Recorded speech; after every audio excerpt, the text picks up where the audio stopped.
Alright, well, I am out of time again today.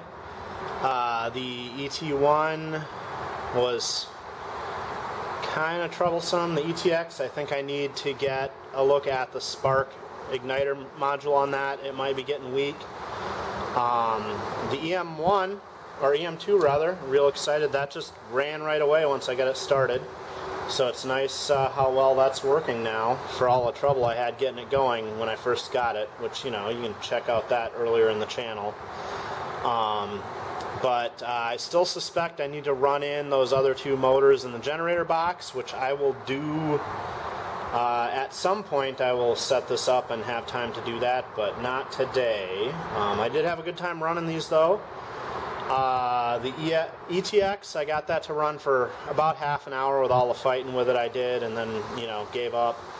The EM2 here ran for over an hour on that tank of fuel, so that was real nice.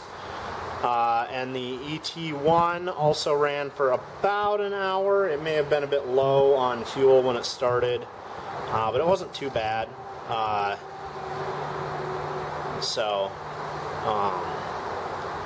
Otherwise, had a good day of running. Hopefully I can get this generator box figured out sooner or later.